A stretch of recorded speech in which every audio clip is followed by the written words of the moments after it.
80 hours. 80 hours. 80 hours for a game dressed with lies. Only recently freed from the shackles of Wild Arms Crossfire, I find myself of two minds regarding the game. Now, this is a game series I'm not too familiar with. I beat Wild Arms 1 and played some of Wild Arms 2, but my love for turn-based strategy games and for the Old West aesthetics and vibes turned my sights to this offshoot game in the series. This game was developed by Mediavision for the PSP and was released on August 9, 2007 in Japan, and in North America and Europe on March 11th and November 28, 2008 respectively. Wait, this game is that old? Sheesh. Well, happy 10th birthday, Wild Arms Crossfire. Anyway, for this game, there are some different aspects I'd like to talk about. At least compared to some other tried and true games and series of games of the same genre. For example, toss out the squares and lay down the hexagonal tile maps. Classes have some similarities, but many have tinges of their own special flair, like the Extremist and the Grappler. The same can be said for skills such as the Anchor Hook, which can make any unit like Scorpion from Mortal Kombat. The player is given a lot of tools to solve their problems, but they must learn how to use them or prepare for a tough or impossible fight. There are also some missions that are only puzzles, where there are no enemies, but you may be timed to complete them, or it's game over. Vitality points, or VP as the kids say, plays a role in how quick the battles ought to go. It decreases how much depends on the weight of the character's equipment, so when it reaches 0 or close to it, the characters will lose health. Think of it like poison. Except poison is a separate stat, so if a character becomes poisoned and is around 0 VP, the damage stacks. Yay! Joy of joys, right? Though battles can go quick, I like the idea as it keeps the player on the move. Plus, if you want to purchase items to heal VP during battle, you can do so as not to be set by a time limit. Though you do have a main cast, first I'd like to point out you can hire units at bars, and those characters can be used in battle, but their main function, at least when I played, was to search for resources throughout the map. It takes money to speed up the process, but it's worth it. Finding that stuff to synthesize better gear is a much cheaper route than simply trying to buy stronger gear. Heck, now that I think about it, stuff in this game was really pricey. Those shopkeepers are making a killing. Anywho, there are a lot of different parts that make playing this game feel a bit fresh to me. However, that freshness doesn't quite carry over for the writing and voice acting. The dialogue is stiff, and the voice acting is equally so. I'd say for both of these parts of the game's presentation, they are 7 parts clunky and 3 parts decent. As for the characters, the main cast consists of 7 members, 6 people and a dog named Tony. Each one has their own specific class in addition to all the others available, except for Tony. With plenty of training and an understanding of how the classes work, the battlefield is your playground, or hellish nightmare landscape.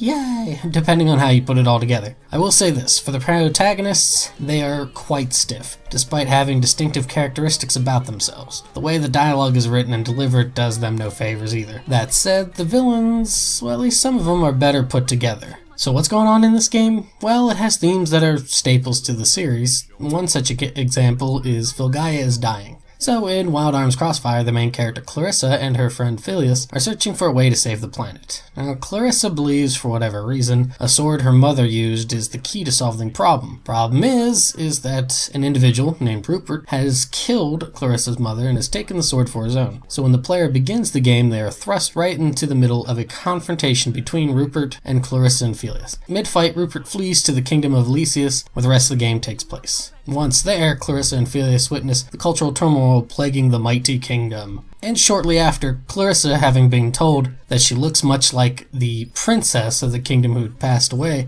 decides to openly claim that she is in fact Princess Alexia in an effort to free the people of the yoke of oppression. Many details about the history and the culture of Elysius are uncovered by speaking with townspeople, and more is revealed as you progress through the game. Yet, most of it is straightforward and doesn't provide much in the sense of an epic cinnamon twist of delicious flavor. In fact, the twists there are, the most appealing parts of the story, are those things that are hinted at and never directly explained. For instance, there is a brief section dealing with a bit of time travel. Why you go back in time really isn't apparent. Not only that, but when you're brought back, it is an awfully jarring event that made me go, what? Huh? Really? Also, the ending leaves some doubt about what happens to one character in particular. There was a manga to clear away any doubt, but I don't like that method. I mean, the ending theme song pretty much alludes to what is going to happen, so why not leave it there? Oh yeah, speaking of music, the OST is 4 discs, and there are some good tunes to be had. What's also nice is that the composers throughout the series had a helping hand to some degree or another in this one. Naruke Michiko wrote the lyrics of the opening and ending themes, but the composition duty fell mainly to Kodo Masato and Noriyasu Agematsu, with help from members of the group Elements Garden, which is a group of music composers who make songs for games and anime. Unfortunately, a lot of music seems to be buried or hidden on YouTube, however I did find some, and these are some of the tunes that I dig. Their titles are A Professional Villain Clad in Sand, Intrude Upon Happiness, Plunder the Future, and Twilight of the Antihero. This game is tough. It will aggravate you and will challenge you to complete it, whether that is by testing your mental mettle or just the last fibers of your patience. Like I said at the beginning, this game took me about 80 hours to beat, but it may take you less. Besides the difficulty, the part of the game that lingers with me the most is how the details of the lies pertaining to the characters' lives are left to the player to carry, as the characters in the game will never have to reconcile with what the truth truly is. That sort of makes me appreciate the game a bit more.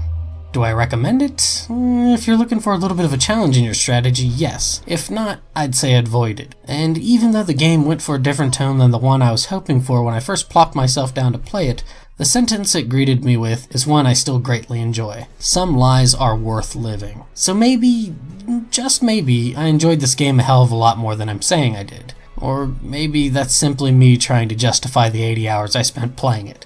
Either way, thank you for watching. If you played this game or enjoy the Wild Arms series, comment down below. Let's continue the conversation. This is Mutagata553 saying thanks once again and have a good day.